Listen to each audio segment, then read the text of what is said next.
I think I'm here. All right, welcome to Side Action, episode 9 of season 5. This is Jim Weglars, aka Wegs. You can follow me at Wegspo on Twitter and on Instagram. And I'm Steve Roberts, aka Action. You can follow me on Twitter at 31S Roberts.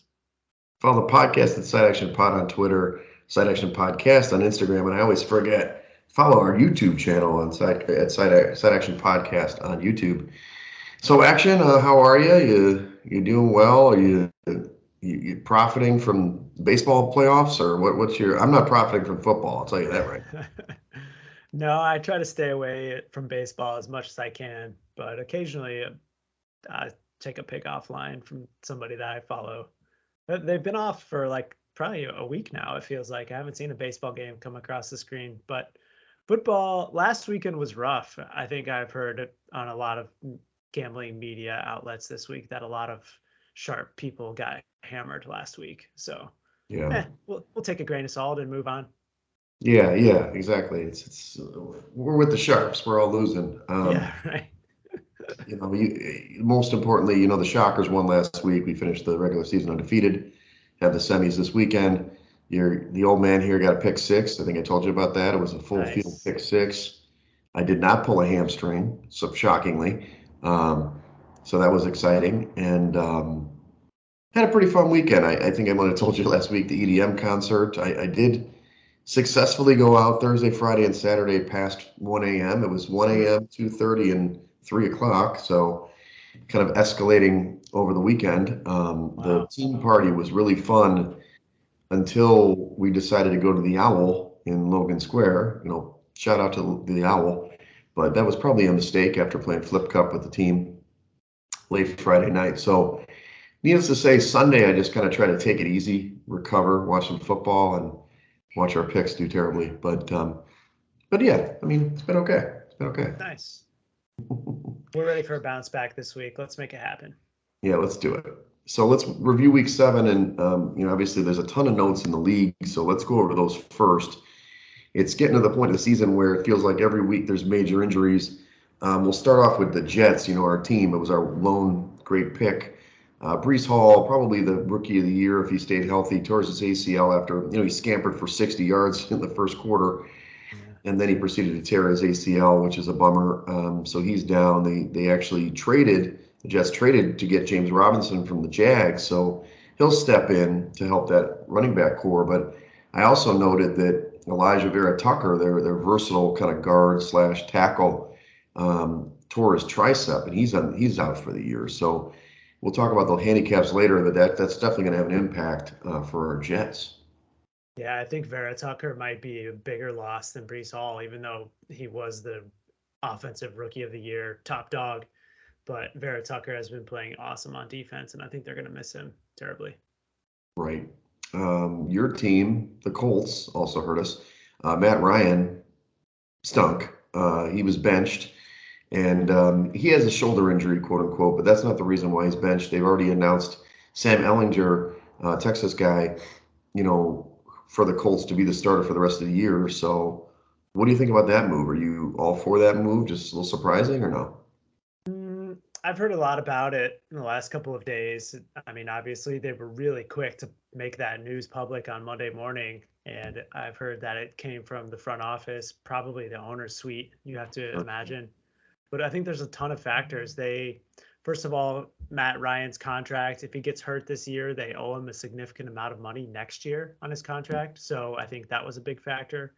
He is extremely immobile, and the line just can't keep him upright. So I think just going to Ellinger instead of Matt Ryan is going to give them a plus because Ellinger can actually move his feet. So those two things combined, especially and add in his poor play, I think it all just ended up to a benching. Right. Yeah, I mean, going 0-2 against the Titans doesn't help on Mm-hmm. the season. So, other news: DK Metcalf has a PCL injury. I don't know. Pete Carroll's been a little cagey with this guy. I don't think he's going to play this week. I think he's going to be out for 2 or 3 weeks. But they're saying like, oh, he was at the walkthrough. Yeah, he was It doesn't there. actually participated. So being weird about that. For the Chargers, they've got some injuries. J.C. Jackson the cornerback, has a pretty bad knee injury, so he's going to be out for a while. And Mike Williams has an ankle injury, the wide receiver, and they didn't show up. We didn't talk about that game yet, but Seattle, they didn't show up in that game. Yay Seahawks, and we'll talk about them later. Your guy Tannehill also got hurt in the game against the Colts, and they didn't really play that great offensively. It was just the Colts couldn't get it done. So Malik Willis has stepped in at quarterback. What do you think about that move? Well, I mean, it'll be super interesting. After looking back at the box score, I looked up at one point on Red Zone and Willis was out there, and then all of a sudden Tannehill came back. So it leads me, and then Tannehill was reportedly in a walking boot. So it kind of makes me question how much faith they really have in Malik Willis at all playing quarterback if they basically forced Tannehill back out onto the field. And Right. now it's looking like Tannehill has come out. He and Vrabel said he's going to play on Sunday. So he'll be out there, but how effective he's going to be, I'm not so sure. And I don't think they have any confidence in Malik Willis. Interesting. He's a rookie, and he's more of a mobile guy. Okay, Dallas, you've got Zeke Elliott, which it's so funny the different reports. By the way, look at the red wine guy. Good for your heart. Good job, Action. Um, so Zeke Elliott has this sprained MCL. He had a big game this past weekend against the Lions. Um, I don't know what to say here. They said he doesn't practice, but he says he's going to play. I see reports that he's going to be out already. Still, they have plenty of good running backs. I mean, Yeah. Pollard's good, and the offense it wasn't great with Dak, but they definitely played well when they needed to um, in that one. And then some other trades, dude, like Robert Quinn. I mean, I guess it's more close to home for me. The pass rusher for the Bears, defensive end, traded to Philly. That should help their pass rush. Kadarius Toney gets traded from the Giants to Kansas City. That's kind of a big move. I mean, some people aren't as excited about it, but they obviously want more weapons to Yep. compete with the Buffaloes of the world. And then this one came out of nowhere, dude. Jamar Chase. He's on my team, a fantasy football team, as was Brees Hall, by the way. Hip injury. He's out 4 to 6 weeks. What? Like he was just dazzling the last 2 weeks. That I sucks. know. Right when the Bengals offense was starting to hit their stride too. Yeah. And then lastly, Alan Lazard for Green Bay. He has a shoulder injury. He's out this week. He didn't play a lot of the game on Sunday, and it showed. You could see his face on the sideline being all pouty face when they lost to Washington. But man, it's just stacking up. So it's a war of attrition. We know how the NFL is, but the teams that stay the healthiest usually do perform the best. But we'll see if some of these trades and moves allow people to keep pace. Yeah, and something tells me that the trades are not over yet. I don't No. recall exactly when the trade deadline is, but I'm sure it's coming up soon. And I've heard in the media that there's tons of other moves that are in the works as well. Yeah, agreed. Okay, so let's go over the picks from last week. Last week we did not do well. We already mentioned that. We talked about the Colts. The Colts were 2.5 point dogs on the road and the Titans. You know, and they had a chance. I mean, they just turnovers, man. They were down big in the game, I think 13-0, and then pushed to get close, but they really couldn't get over the hump. And then Titans, despite the metrics, they win this game. I didn't put the score. There was 19-10, so they covered easily. You put the Colts outgained the Titans 292 to 254. So it wasn't about moving the ball like we've seen in other games. It was just closing. Yeah, I mean the turnovers were killer. I think the early in the second quarter, I think it was when the Colts were driving, they were in field goal range, and Matt Ryan throws an awful pick six for a 10-point swing, and they ended up losing the game by 9. I think that one play by itself certainly helped the outcome. Agreed. Some of the games we didn't pick, but kind of went the wrong way for other teams. Tampa Bay, who were playing pretty good tonight, they were 13-point favorites against the lowly Carolina Panthers, who apparently decided to play great. Pedro Walker was awesome. The defense played great. They completely destroyed Tampa 21-3. This game was never close. And I don't know. I like how you said it. Walker had an out-of-body experience. Why don't you throw his numbers out there? Well, I mean, not really jumping off the page, 177 pass yards and 2 touchdowns, but the 8-yard average completion shattering his mark from the week before. I think it was zero point Right. 0.1 yards that he had against the Rams last week. So I mean, it was more than that though. He had, I think I heard, 5 passes that were graded as like incredible. I forget the term they use at PFF, but they were graded as like some of the most uh, best passes of the season. All 5 of them. Hmm. And that's without Christian McCaffrey. So, obviously they got a little boost after he left. The team got fired up, but it's more of an indictment on Tampa to me, Yeah. who tonight they're playing better right now, at least against the Ravens. We'll talk briefly about that game, I guess, but it's just not the same team. There's lots of stuff going on with Tampa. Speaking of downer teams, I wrote this in the article for Wegs Pool. Green Bay. I mean, Green Bay loses, 3 in a row. They go into Washington. They were up early in this game. I mean, they had the game not under control, but when I saw the pick six that Heineke put in, I was like, this game's going to be over. It was a fumble touchdown. So Green Bay went in as a 4-point favorite, but Heineke, like to his credit, really played better in the second half. They made plays down the stretch, some really good plays, and they win the game outright 23-21 over Green Bay. Now Green Bay's 3-4, which is the first time since like forever for Aaron Rodgers, and they're reeling. Yeah, just no playmakers on that offensive receiving core. I mean, Aaron Jones might be their best wide receiver, and he plays Mhm. running back. So I don't think you can put it fully on Aaron Rodgers' shoulders, but certainly he is not playing up to his normal standard either. Yeah, I've heard a lot of discussion about how without Devontae Adams, he covered a lot of warts Mhm. because a lot of these throws, I mean, the throws sometimes are on the money or they're drops, but maybe it's contested plays that he would make. And ultimately, I just think that the Packers offense, the identity isn't there. I think they should be running the ball way more and getting, Jones out in space. There's no way he shouldn't get 15, 20 touches every single game.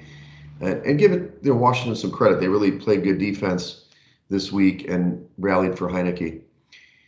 All right, we talked about the Jets. We talked about the injuries, but they really won this game wire to wire. It was our pick. Obviously, they were +1 in the contest, but I think they were actually favored when this game went off. The Jets defense is playing. I mean, we could talk later about Wilson, who hasn't thrown a touchdown pass in 2 games, but they won 2 games in a row. Um, so, I mean, that Jets defense is balling, and the Broncos continue to struggle. Obviously, they'd rip it in the game instead of Wilson. Yeah, I mean the Broncos outgained them pretty handily, 324 to 260, but it was really just getting stout in the red zone and keeping the Broncos off the scoreboard that led to the victory in this game. Zach Wilson didn't really do a whole lot, but he didn't need to either. He didn't. He didn't. Some of the ones that went the wrong way. We got the Texans. We shouldn't have gone the proxy. Sorry, proxy. You were right all along. The Raiders were 7-point favorites at home, and the game was kind of close. Yeah. We really had a chance, and then Davis Mills, he is the king of the fourth quarter, interception, throws the pick six that basically stretched that game out, and it was over. I think the final was what 38-20 or something like that. But Yeah. so it kind of killed us there. But give the Raiders some credit, bouncing back, getting off the from the bye and playing good. But the Texans seem to be, somebody called them, they're a 50-minute team, so they're good for Mhm. 50 minutes. But the last 10 minutes, they just don't have the playmakers, and they've been, they kind of lose the game in the last 10 minutes of the game. Yeah, it's too bad we can't get our bets graded at 50 minutes. Seattle wasn't on our card, but man, they played. First of all, did you know, Action, that I'm sure you do, that the Seahawks now lead the NFC West at 4-3. They were 5-point dogs at the Chargers, and they destroyed them. This game wasn't close, 37-23 final, but they led the whole time, and they shut down the Chargers. Obviously, they've got lots of injuries, but no excuse. Yeah, Geno Smith continues to go on a tear, 20 to 27 for 200 pass yards. And the defense, I think, was the more impressive output in this game, holding down Justin Herbert in that offense. Very impressive stat line. Yeah, and we should make a mention that the new rookie of the year, get your futures, it's probably too late. Kenneth Walker, the third, is probably the lock for the rookie of the year, assuming he stays healthy now with Brees Hall out. He had like monster game against the Chargers, who can't stop the run as well. No Uh, faith in Zappy Hour for rookie of the year. You think that's toast? oh boy, we'll get there in a minute. I know you tried to jump ahead. Let's talk about the Niners. We like this. Everybody liked this. The contest was on it. We were on it. The Niners plus 2.5 at home. We talked about the Chiefs, whatever. The Chiefs defense was, I'm sorry, the offense was just dominant. I mean, the San Francisco defense, I don't know where it was. I thought that D'Amico Ryans got out coached badly by Andy Reid and company.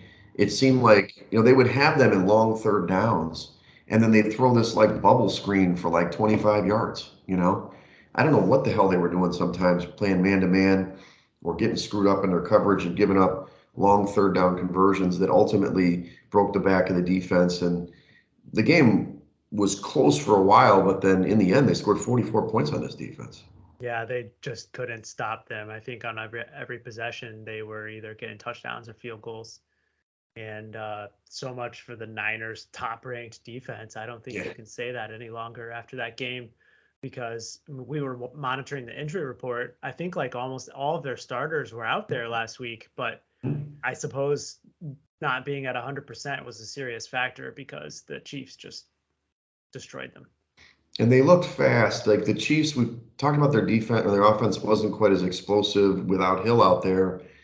They found the edges. Hardman had some big plays. I mean, even I think MVS had a big play. Marquez Valdez-Scantling had a big play. So they were able to get their playmakers playing, and was I think Pacheco had a nice run. So good for the Chiefs bouncing back. And then yeah, okay, Zappy Hour. So let's talk about this game. So the Pats 8-point favorites at home against the Bears. Papa Bear Hallis record on the line. I saw the Bears in person. They could run the ball a little bit against Washington. They did. I mean, Fields played good against Washington without throwing the ball. I thought for sure that Belichick would shut that down. He couldn't. I mean, Justin Fields looked like he was playing at Ohio State. He was running Yeah. around, making great throws.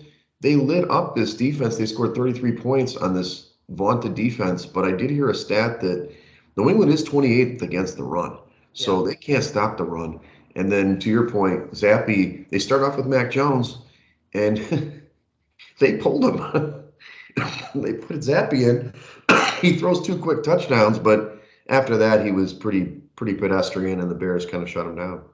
Yeah, I mean, after those 2 touchdowns by Zappy, I was thinking the Patriots, okay, they're going to take a stranglehold on this game, but Yeah.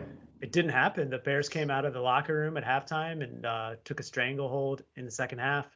82 rushing yards from Justin Fields is probably the most remarkable stat line in that game. I still can't believe that Belichick didn't stop him. Yeah, it looked like sometimes they didn't even have the right run fits. I mean, he's running the read option, or he did break contain a few times, but he was the best athlete on the field. It was kind of like I've heard it described as a pop corner game where just, okay, the best guy on the field is going to win the game. And you never really usually see that with a Belichick team, but who knows? Maybe they were looking ahead of the Jets. I do think though something that I'm filing away is that just the question mark at quarterback. Like it's clear you and I traded text. Mac Jones took some snaps last week at practice. Okay. Right. Surely they weren't all of them. And Zappy probably there was like 50-50. And I think you've seen that around the league every week where there's a question mark about, okay, who's our quarterback going forward? And one guy is not getting all the reps in practice. It makes a huge difference come game time. It does. It does. And Jones clearly doesn't have the confidence of Belichick. He's treating them like his Yep. running backs, which is bad. Yep. Because quarterback's a way different position than running back. So we'll have to talk about that in the handicaps going forward. Just review on the trends. It's starting to split action. I mean, underdog 7-7 this week, under 7-7, although overwhelmingly the unders have cashed for the season, 64-44, 59% is your rate. And then we did have 2 games that were, impacted by the spread, but that's pretty typical for a given week. But it's kind of interesting how the odds makers have figured it out. They're starting to level this off, and it's tough for guys like us who are usually, on a certain side or sharp side. You're going to have to just pick the games right because it's not clearly an underdog week or a favorite week. Definitely. Yeah. Well, let's jump into weeks 8. We've got 2 teams on bye, the Chargers and the Chiefs. Obviously we love the Chiefs being on, not for your fantasy team, but it's easy to figure out when they're off. The Chargers need to regroup. Your guy Staley probably needs to be thinking about his job security. We don't really have to talk about the first game, the Ravens Bucks. I don't know what the score is now, but That game did flip though. The Ravens opened as like a 2-point favorite, and now it's Tampa's the 2-point in the contest, and saw that flip. Let's go into the main slate, and it does start off with a London game, which it's what's that 9:30 Eastern.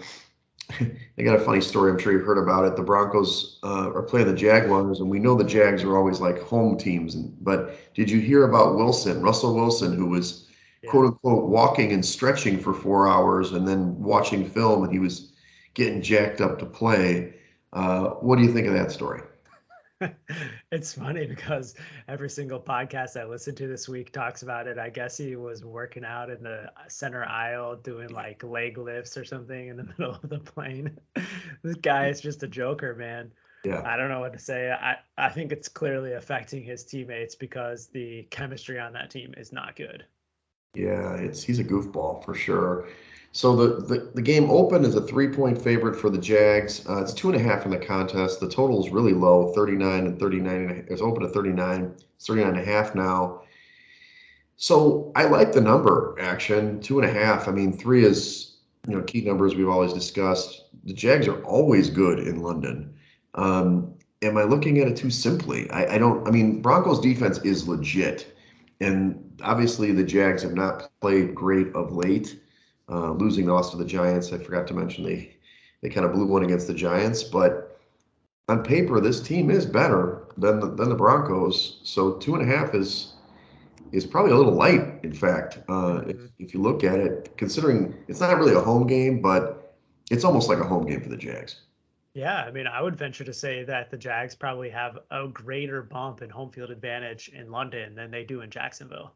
Right. So I think that alone, not because of the stadium and the fans, but just because of their knowledge of the travel, they play there every year and they have had a lot of success there recently. So the organization knows how to set up the travel. And conversely, you have Russell Wilson and company who have been traveling a lot lately. I think they've had a pretty ragged schedule. And combine that with his injury, I'm reading that he intends to play, but who knows how close he is to 100%. I think that hamstring injury has obviously been hindering him because he just refuses to run on any play. Right. And factor in Hackett, is a terrible coach. So is he really going Yeah. to have this team ready to play? And it's not like Green Bay ever went to London. So Hmm. he doesn't know how to handle the schedule. So I'd be on board with the Jags here, buddy. I know it's an early game, but just to let you know. Yeah, I have a lean to the Jags too. Definitely something that we can talk about a little bit more. I think offensively, they have some capabilities of putting up some numbers against this stout Denver defense. And then on the other side, really the only place that Denver makes some productivity is with the ground game before Javante Williams got hurt. But the Jaguars' run defense is pretty good in their own right. So I think they have the capability of stopping what the Broncos can do well. Do you think and I know James Robinson's a pretty solid player, but do you think it actually helps the offense that you're going to have ATN basically be the main guy now, like 100%? There's no splitting of carries per se. I mean, he's not the biggest guy. I'm sure there's going to be other people to share carries, but maybe they're going to have even a more dynamic offense for the Jags. Yeah, I do. I certainly think that knowing now that Etienne is the bell cow, it's certainly going to give him some confidence too. And Mhm. as long as he stays healthy, I think it's going to be Right. good for their offense for sure. All right. Well, let's at least put yellow on that, buddy. Unless you Sounds want to good. put some weird color that you Halloween orange or something. Um, Action always messes with me when he's putting these colors on here to see if I'm paying attention. The London Jaguars. All right, well, let's talk about this game. Very interesting game. Patriots go to the Jets. It opened as a pick. I'm not sure where that was. It's got the Patriots as 2.5-point favorites. This total went from 42 to 40 and a half. I remember we talked about this, was it early in the season or we've always talked about how Belichick, he's gonna, Wilson, he's gonna, he befuddles the rookie quarterback as Wilson, but that didn't come to fruition against Fields, right? I'm not saying Wilson is Fields in terms of legs, and you obviously lost Brees Hall on this lineman, but the Jets are better. So I'm a little confused by the line. Okay, Hmm. the Hmm. Jets have been a better team. Maybe they've ridden a tidal wave. I have one more comment before I let you talk. I did hear that the Jets, because who they played of late, it's been a very similar offensive style because obviously they played the Pack and the Broncos theoretically from the Hackett system that it's a very similar offense. So maybe it was easy for them to prepare and that's why they were so good on defense. But what's your take on this game? Well, I mean, the series history here only points one direction. That New England is 12-0 in their last 12 games against the Jets, and Wow. that's 8-4 against the spread. So it's pretty clear that Bill Belichick has their number, and as an organization, he just knows how to stop the Jets. And Zach Wilson's been there a couple of years now too, so several of Yeah. those games have been with Wilson under center. So I mean, they have the run defense is definitely concerning. The Jets' run offense is 11th ranked, and you mentioned it earlier. The Patriots are 28th in stopping the run, but now Brees Hall is out of the lineup, and I Right. question whether or not James Robinson coming in midweek is going to be able to really do much offensively. We saw last week McCaffrey get traded to the Niners, and I think he got like maybe 15 snaps, but even Christian McCaffrey couldn't get integrated that quickly. And Yeah. so I think the advantage that the Jets might have on the ground game is mitigated a little bit by that. And on the flip side, I mean, Mac Jones is reinstituted as the starter. That's been clear since the week started this week. He's going to start. And so I Right. think that's going to be a significant upgrade just because he's going to get every snap at practice this week. So Mm-hmm. I lean to the Patriots here. Yeah, I gotta stay away. Pats, look, and maybe Monday was just a total aberration because the Bears played for Papa Bear Hallis and Yeah, stopped right. Belichick, and it's hard, but it's hard to erase that from my memory. I mean, they got big boys in that game. The Bears looked dominant. I'm like, what? Um, so let's stay away because, again, I know what you're saying. I know the trends. Metrically, it's like it's hard for me to ignore what the Jets have and what they've done this season. I mean, so let's stay away for now. If we have to come back on Saturday, we can talk about it. Sounds Uh, good. all right, so Cardinals go to the Vikings. Vikings obviously opened as 6 point favorites initially, 47.5 point total, but it's down to 3.5 now in the contest, 49 point total. Arizona woke up. They played great on Thursday night. We talked a little bit about that when we were on here last week. And they kind of lit up what I guess is not a good defense anymore in the Saints. The Vikings aren't a great defense, but their offense is good. So this total does make sense why it went up. I hate the hook here for the Vikings, so I can't go there. But are you into backing the Cardinals here? Well, I mean, this is definitely one team in the Vikings that I'm interested in going against here down the stretch. Mm-hmm. Yep. But I'm not really sure that the Cardinals are the team that I want to get behind to do it. Um, One thing was clear to me last week in watching that game on Thursday night is that having DeAndre Hopkins back in the lineup is a huge game changer for Murray specifically and the offense. 14 targets and 10 catches for 100 yards. I mean, their offense was completely way more dynamic than they had Mhm. been the first 6 games. I, So I that's heard a something. stat that they're 18 points better when he's in the lineup. Wow, I believe it. I believe it. Just watching the game, I mean, they were moving the ball at will. Of Mm-hmm. course, the two pick sixes at the end of the second quarter helped quite a Yes, bit. they did. But Thanks, Andy Dalton. I mean, I don't know that you've seen some money already come in on the Cardinals this week. I think it opened at like 4.5 or 5, and so I Mm-hmm. think that some sharp money is interested in the Cardinals, and I could consider it maybe like fifth or sixth tier Okay. pick for me. Let's just put it as a yellow. I mean, I'm okay with staying away from it because the Cardinals have burned us already this year, and we'll see. Maybe that was just a Thursday night thing where Andy Dalton sucks in prime time, obviously.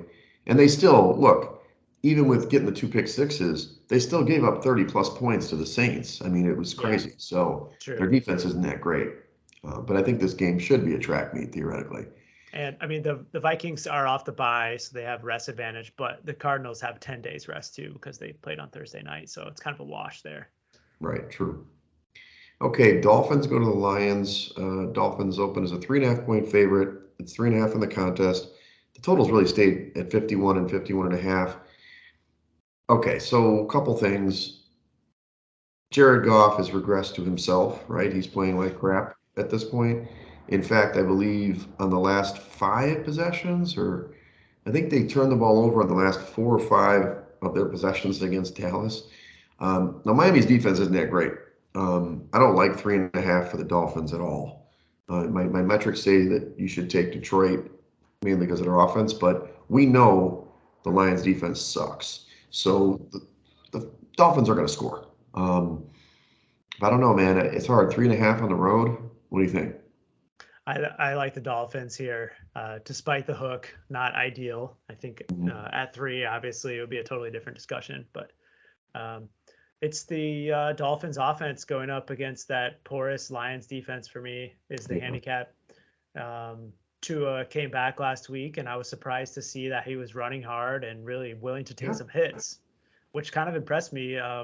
In a long term scenario, I'm not interested in that, but when I'm betting on the Dolphins in a single game scenario, you love to see your quarterback put his head down in those kinds of situations. So I think that the Dolphins are going to put up a lot of points this weekend Yes. against the Lions, and on the other side, they they're going to be able to slow down Goff a little bit. Their pass rush isn't great, but I think that they can get a little bit of pressure on Goff and keep the Lions offense down. Well, the Lions have the worst cornerbacks in the league. So start your Dolphins receivers, right? Yeah. I mean, Tyreek Oh, Hill is going to feast. I definitely am interested in receptions props and yardage props for Hill this week. okay. I guess the only thing I would say is, to your point about the Dolphins, if it's a bigger total like this, 3.5 isn't that True. big spread, right? So, all right, let's put a yellow on the Dolphins. Fins. Uh, okay, here we go. Pittsburgh against Philadelphia. Steelers, we'll see what happens with this team. They they had a chance to win outright. I don't know if you watched the game. It was pretty crummy game. Yeah. Kenny Pickett, man, a terrible throw at the end of the game. I mean, you're down by 6.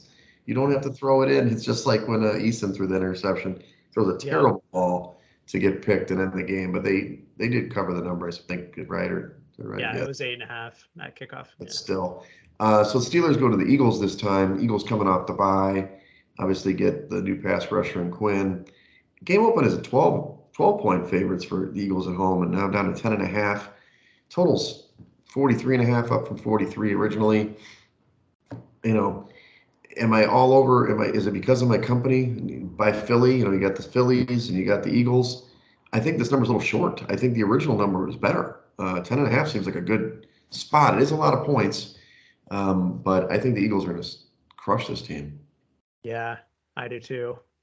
I think anything under 2 touchdowns is probably good. I mean, you Yeah. got the Eagles coming off of a bye with the huge rest advantage because the Steelers played late Sunday night in a really kind of a tough game, a very physical game, as the Steelers tend to play anyway.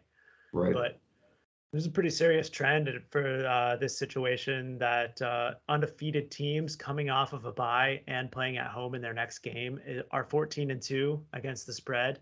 Okay. And I think that's a pretty significant sample size too, and couple that with the fact that the Eagles are the fourth ranked offense, fourth ranked defense, going up against the Steelers, who are 24th ranked on offense and 14th on defense. So advantages all across the field here, and I do like the Eagles as well.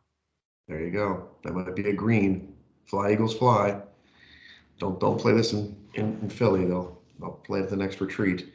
Mhm. Okay, so next game in the 1 o'clock window, you've got Carolina against Atlanta. Carolina, I don't know what was a crazier result, the Bears winning on Monday night or this Carolina team. But either way, Carolina won outright last week. They're going to Atlanta. Atlanta opened as a 7 point favorites at home. Now they're down to 4 in the contest. 42 point total down to 41. The biggest question I have for you, Action, forget about divisional rivalries, is Atlanta good enough to be favored by 4 points against anybody? Maybe, maybe. Yeah, I mean Carolina is. I think I've got them either 31st or 32nd, They're despite terrible. despite Mhm. the big win last week. Yeah. Um, but I mean, we talked about it the week before. Atlanta is now 6-1 against the spread this season, They despite are. their loss to Bengals last week on the spread and the game. And their offense is playing really well. Arthur Smith and company, they have catered this offense to what Mariota does well, and that's running the ball. Despite maybe not being super efficient, they are effective. And even without Cordarrelle Patterson toting the rock, they're still moving the ball. They have the fourth ranked run offense. And I think they're going to be able to do that against Carolina again this week. You've obviously seen some money coming in on the Panthers because this opened at Right. 6 and it's down to 4, but I think it's the wrong move. I like the Falcons in this game. What's Carolina against the run? Aren't they pretty good against the run? Yeah, 13th ranked run defense and 13th ranked defensive line, adjusted line yards. Mm-hmm. But Okay. I also read that Baker Mayfield is trending towards playing this weekend, and Oh, that God. that is a huge negative on the Carolina side, if you ask me. So is Sam Darnold never coming back? I think that he is really close to returning. I read this afternoon, like another 2 weeks. So Okay. he's being ready to be reactivated off IR. Oof. Maybe you're gonna talk me into the Falcons? God. Um, Were you interested in the Panthers at all? no, no, Okay. no, not at all. All right. I just, my thing is, it's actually the spread I've got is 3. It's not, Okay. it's just a little, I mean, 4 points is just a strange number, I guess. I make it 3.5 on a neutral for what it's Yeah, worth. So it comes okay. down to home field advantage. If you're talking 1.5, I think it's Yeah. 1.5, 2. I mean, you can get there definitely. Mm. But how often are the Atlanta Falcons favored in this That's young what I mean. season? I think 0. So That's what I uh, mean. Can I trust that? I'd yeah, like to stay away action. I just I think feel we should. I think we should pass too. all right, good. Phew. It's a close one. Arthur Smith, I know you're on his Christmas card list. Um, all right, let's go with the Raiders going to the Saints. This is still in the 1 o'clock window. The Raiders open as a 2-point favorite. It's 1.5 in the contest. The total went from 47 all the way to 49.5. I believe the Red Rifle's starting again, even though Jameis is actually healthy. Um, so the Raiders, look, they won, they covered. Proxy's excited. I do think they're going to kind of go on a run. Maybe they figured some Yeah. stuff out. I don't love that they're favored on the road here. Feels a little squeamish. I don't. Their defense still isn't good, but I think the line. I mean, it should be like more like a pick'em game. I mean, I don't know these Saints anymore. They have no defense anymore, and their Yeah. offense actually puts up points, which is great. But so this could be. I could see the total going up for a reason. I just don't know if I could. I don't think I can get on board with the Saints. I don't know if I could back the Raiders with a favorite on the road. You know what I'm saying? It's just tough for Yeah. me. Yeah. I think that was all very well stated. I agree that the Raiders are primed to make a run here, but this is not one game where I'm interested in backing them with my money because, I make it 3.5 on a neutral, and given the Saints are coming back home and with a rest advantage, I think that 1.5 is a really darn appropriate line. Right. But the Raiders have some pretty serious injury questions. Devontae Adams, I think a lot of players on the Raiders came down with the flu this week, including Okay. Devontae Adams, and he's listed as questionable right now. Hmm. Darren Waller's questionable. Hunter Renfrow is questionable. I'm not sure who they're going to have suiting up at wide receiver. You can't do third and Renfro. It's going to be Hollins. Mac Yeah, Hollins. That's I our think that Matt proxy Collins is receiver. also on the injury report for what it's What? worth. But on the other side, the Saints have tons of question marks too. Michael Thomas, Jarvis Landry, Marshawn Lattimore, Adebo, and Bradley Roby, all questionable. So I think this game is just a pass. Yeah, let's pass. Let's pass. All right, here we go. The Mighty Bears going to the Cowboys. Cowboys open as 10-point favorites at home, 41.5-point total, up to 42.5. But the contest gave us a little break at 9.5 on the spread. Okay. Technically speaking, I have this game as a 7-point favorite for Dallas. So technically speaking, there's value on the Bears. I can't see this defense letting Fields run wild. It's going to be a rough day for Fields here. So Yeah. the question is, can the Cowboys score enough points? And look at you, you're already greening it up. So you're lined up against the Bears just like last week, huh? Yeah. I mean, it was a remarkable outcome. I know. There's no doubt about it. But it's not going to get me to go away from what the numbers are telling me. And this is an Yeah. offensive line that just can't protect the quarterback. 32nd ranked in pass protection. They've allowed 27 sacks this season, and enter the Dallas Cowboys #1 ranked pass Mhm. rush. Yep. And they have garnered 29 sacks in their own right this season. And I just don't see how the Bears are going to be able to move the ball or score against the Cowboys. And my favorite bet is the Chicago Bears under team total 16.5 points. I don't see how they're Okay. going to get anywhere near that. And I think that the Cowboys are going to be capable of scoring too. I like if Zeke doesn't play, I think I like that better Mhm. because Tony Pollard has been very explosive this year. Yeah, he's dynamic. And I like the Cowboys a lot. Okay. I'm fine to lock that in. That's good because it's going to be a letdown spot for the Bears after that big Yeah. win. And, they do lose Quinn. Did you hear Roquan Smith was crying when Quinn Yeah, left? I saw the clipping. But I just am like, all you got to do is spy Micah Parsons on Fields and the game is over. They won't score, right? I mean, Yeah. I did see, for what it's worth, I did see Parsons pop up on the injury report today. So okay, definitely something we need to watch for. Practice reports tomorrow and check it again on Saturday. okay. Okay, let's jump to the 4 o'clock window. We've got the Titans against the Texans. So the Titans, they open as a 3-point favorite. It's down to 2.5 in the contest. The totals remain the same at 40.5. You talked about the injuries, and then the Malik Willis angle is pretty big for this because I do think this could be a Titans game to back. I think they're playing good football, and as much as the Texans, we've been backing them. They've won sometimes when they've backed them or not. Divisional road dog or home dog, is all that kind of stuff. But if Willis plays as a starter, I can't back the Titans. But I can't really. I don't think I can get back on the Texans again. The running handles. I mean, isn't Henry going to run for 200 yards on Saturday or Sunday? Maybe. Yeah, the Texans' run defense is awful. Dead last. Yeah. Yeah, I'm with you. I was really interested in backing the Texans when I thought that Willis was going to be the starter, but if Tannehill's out there, it definitely gives me some pause. And I think it's either Houston if Willis plays or a pass otherwise. Okay. Let's pass. Let's pass. Okay, here we go. The 49ers against the Rams. I know your handicap, but let's talk through it. The 49ers opened as a 2-point favorite on the road, 1.5-point favorite now. The total went from 40.5 to 43. San Francisco has owned this team. We've talked about this several times over the last 3 years. They have owned this team in both against the spread and mostly straight up. But that defense looked like crap last week. Action? I Yeah. mean, the numbers still tell me to take San Francisco here. Don't get me wrong. But in order to get on board with this, we got to talk through this defense. What's up with this defense? It's 2 weeks in a row they've been getting crushed. And the Rams, as bad as they've played, they got to buy. Maybe they got a little healthy. Maybe they're going to play better. Yeah, I don't know how to answer the defensive question because we talked last week about how it was a prime bounce back spot for the Sure. Niners. Now you got a double bounce back spot.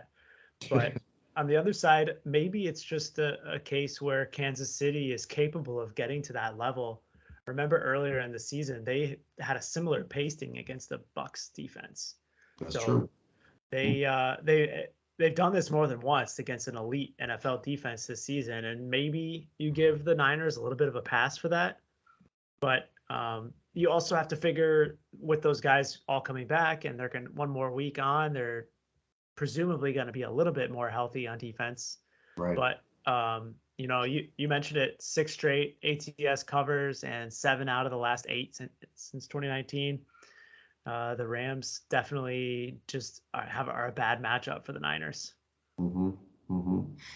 So it's Niners or pass. I guess we put it as a yellow because we'll consider it, right? But is there any injury news that we definitely have to check? I mean, the practice Yeah, reports, we got to assume everybody's practicing.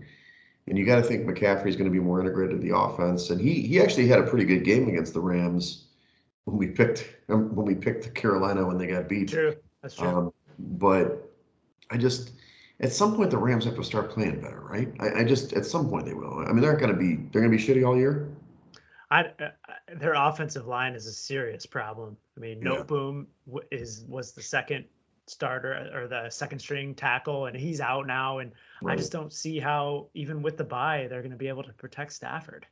Hmm. And I mean, that may not be a huge factor against most defensive lines, but it's going to be a huge factor against the Niners defensive line. Right. Um, to answer your injury question, Debo Samuel is a huge injury question mark for me. Right. He hasn't practiced all week, and definitely someone I want to look for on Saturday morning. I thought Ayuk played good the other night or the other True, day. I mean, he he played did. good. It just and it was nice to see Kittle involved, but and when you look at back at that game, the game was pretty close. I thought the Niners lost that game in the first half. I think that they kicked too many Hmm. field goals. Yeah, They didn't convert in the red zone. Jimmy made some bad throws. Um, in the end, I thought that they could, if they could have been up in that first half, and then it would have been a real game in the second half. But leave it to the Chiefs, like I said, to convert long. And I don't think the scheme, for some reason, Andy Reid just, man, he won up D'Amico for sure. yeah, Right. Ryan's there. D'Amico Ryan's right. yeah. Uh, all right, let's go. Kyle, Go ahead. one more thought. Kyle Juszczyk is out, and I know that there's in some published reports that their offense is significantly less efficient when Juszczyk is not on the field.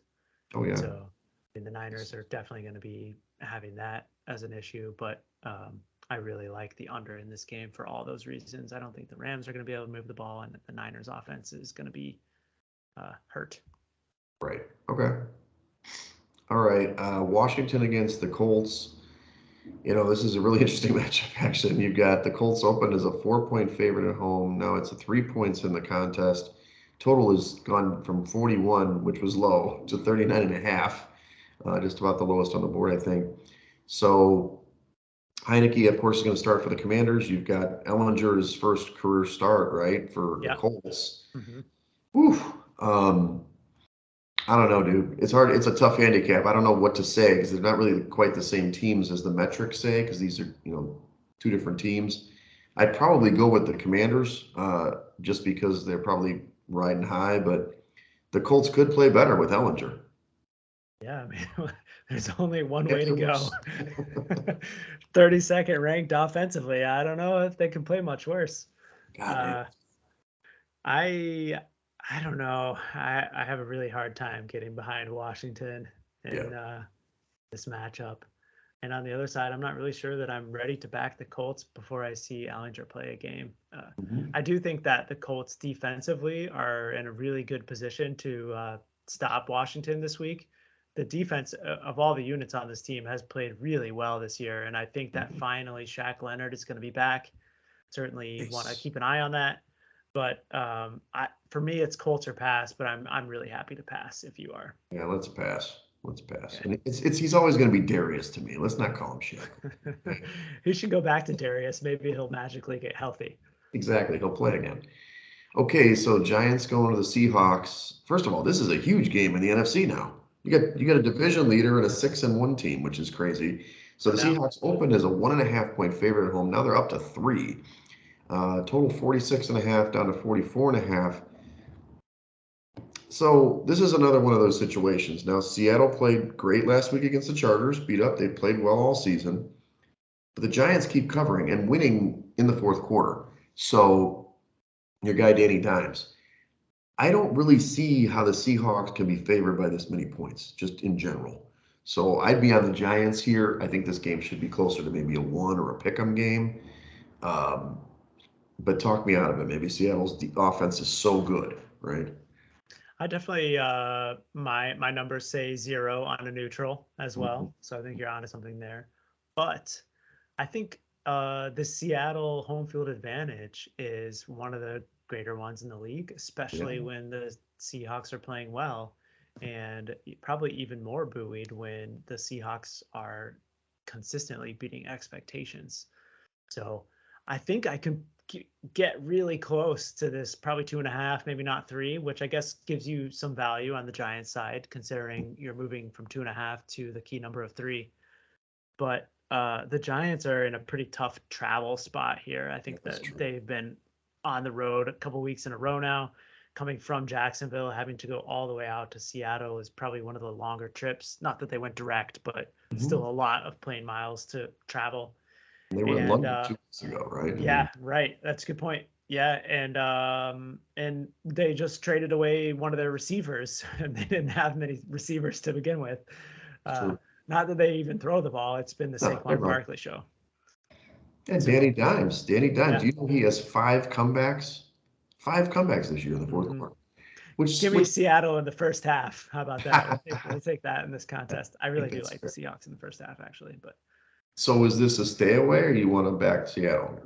mm, I don't know. There's been a lot of sharp money on Seattle this week already. I think it opened one and has been pushed out to the number of three that we see right now. So 1.5 to 3 rather. Everybody's been So saying this that oh that gives me. Seattle, they're blah blah blah, and I'm like, I think it's the spot. I think it's a travel spot, double and spot. the Giants are just due for a dud too. Yeah, they can't keep doing what they're doing for sure. At some point, they're gonna, you know, DK Metcalf potentially not playing is a pretty big concern for me though too. I Mhm. mean, he's one of Geno Smith's go-to receivers and a huge target. Given Yep, his propensity to throw accurate footballs, going to DK Metcalf is certainly a huge help. right, right. Well, let's take a look. How many picks we got? We're running out of games here. Actually, 1, 2, 3, 4. I think we got enough to keep it off the card, but it's up to you. Because I mean, let's go to the next game before maybe Sure. whatever. I'd like to skip Okay. Packers Bills. Okay, I understand this is like maybe not a sucker play, but the Bills open as 11.5 point favorites. They're still at 11, 47 point total up to 47.5. So normally speaking, I would say, oh, Rodgers is not going to lose 4 in a row.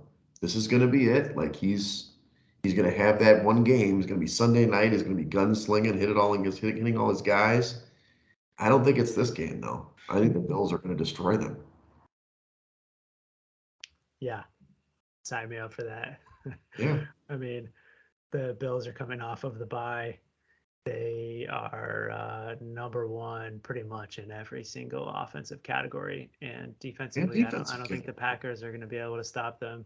And Yeah. the Packers are going to be without Alan Lazard. Who's he even going to throw the ball to? Is it Romeo Dobbs? I heard Cobb? Dobbs. I don't know if he's going to be on the field. I mean, did you Really? how Rodgers was talking? He's talking specifically about Dobbs because he's Oh, yelling at him really? not lining up properly. Now Huh. watch Dobbs have a 3 touchdown game now, right? But I mean, I think Cobb is hurt, so hmm I don't know who the hell they're going to throw to. I mean, I guess it's Tanyan. You Yep. know, maybe he'll get some. I mean, they've got to involve Aaron Jones more. But the Bills are really good against the run, and they're good at the linebacker position. So Yep. the only thing is, can they cover the 11.5? Packers aren't a terrible defensive team, but I think this is a show up spot for the Bills to just show how good they are. Yeah. And I think even more motivation provided by the absolute beatdown Kansas City put on San Francisco Yes. last weekend. They saw True. that in the afternoon window, prime time, and that Josh Allen and company are ready to put a beatdown of their own on the Packers. Right. All right. We've already got the green on there, America. Okay, last game, Monday Night Football. The Bengals against the Browns. Rivalry game. Bengals open as 3 point favorites. Now it's 3.5 in the contest. The total went from 46.5 to 47. This news of Jamar Chase does kind of dampen my excitement about the Bengals because I think it was going to be all over the Bengals here. It seems like the Browns have kind of did they cover last week? I Yeah, guess they 6.5. did. Yeah, they did cover, even though the Ravens had every opportunity to cover that game. Um, but I don't like. I think the Bengals they're on the way up. They're doing what they need to do. But Chase is a big part of that, so I'm happy to stay away from the primetime action. Yeah, I was really interested in the Bengals, much like you before the Chase news. I've got them up to sixth ranked in my numbers here and 4.5 points better than Cleveland. So I think this number is probably right in line. I certainly would have liked Yeah, a three a lot better than the 3.5. I think if right. you're interested, you can go out to the market and buy yourself a three right now on the Sure. Bengals. With the Chase news, this line has ticked back down to the key number. And for that reason, I think it's really tough to pull the trigger on Cincinnati in the contest, especially in the primetime game. But Yeah. I'm with you. This is a bye team for me. It may not be this week. Right, right. I mean, I got him. You said him six. I got him third. I mean, there's kind of a mishmash after you get between. You got Yeah, Buffalo and then Philly, and Philly's not that far behind Buffalo, and then it's everybody else, and then there's a bunch of teams that are, each week it kind of goes up and down, right? So I do think Bengals, as much as I didn't think they started the season off great, they're getting it done now. definitely. All right, let's review our picks here. We've got the Jags, the London Jags, over the Broncos early Sunday morning. We've got the Cardinals potentially against the Vikings. I'm sorry, I should have said that's 2.5 for the Jags. The Cardinals potentially at plus 3.5 at the Vikings. We like Miami as a favorite, 3.5 on the road against the Lions. We like these dominant teams. The Eagles 10.5 at home against the Steelers as favorites. We like the Cowboys 9.5 at home against the Bears. 49ers, this classic matchup that they win every time, 1.5 point favorites on the road at the Rams, and then the Bills 11.5 point favorites at home against the Packers. So we do like a lot of favorites this week, actually. Yeah. First reaction after rereading those is I might be happy to throw out the Niners, but we can talk more on Saturday. Me too. Me too. I mean, we probably have to at some point pick up. Well, we could pick all favorites and they all come in. I mean, there's going to be 6 or 7 that come in this week, right? Sure. Well, we'll take a look. Well, okay, let's go to the Circa update. We had a tough week, 1-4, but the consensus also went 1-4, so we didn't dip that much. We did dip in the contest a little bit. We've dropped down to like 53% action, 18, 16, and 1, which now puts us about 5 picks off the pace for the top 100, which is at 67%, and the top guy is at almost 79%. So, we can get back. We've had a couple tough weeks here. I think it's not just us. The whole contest is coming back to earth, but just need a couple good weeks. We have 2 more weeks left in this quarter. Yeah, I agree. We are definitely capable. We just got to sharpen our pencils here and pick more huge favorites, apparently. Yeah. Back the big favorites, lay the wood. We'll see what happens here. Well, that's awesome. So what do you got this weekend? Are you going to be dressing up? We should have costumes. I don't have my costume. I don't know what I'm going to do yet. I have an idea, but I don't want to give it away because I might not be able to deliver. Yeah, you can't let the nation know somebody will steal your idea. I don't think so. No Halloween parties planned, but we definitely need to make a candy run so we can get ready for all the kids in the neighborhood. Yeah, it's good. The Ferndale trick or treating is legendary. It is, for sure. Yeah, my coworker Katie has a party on Saturday. I heard there's another party at the volleyball thing. I might crash, and there's a softball game that we'll dress up for on Sunday. So Nice. I just have to put it together. I'm not as inspired like last year. Ted Lasso was like laser vision, knew exactly what I needed to do. This time, I'm literally like, I think I know what I want to do, but I don't spend a lot of money in these costumes. Action. I just try to put pieces together. We'll see. We'll see. I'll take a picture and send it to you if I actually pull it together. And then the Shockers have the semifinal game on Saturday. And then if we win that game, we'll play the finals the following week. So nice. It sounds like a good weekend you got lined up. yeah, always a good weekend. Always a good weekend. So all right. Well, follow the podcast at Side Action Pod on Twitter and Side Action Podcast on Instagram. Don't forget us on YouTube as well. Follow me at Wegs on Twitter and on Instagram. And follow me on Twitter at 31S Roberts. All right. Have a happy and safe Halloween weekend, everybody.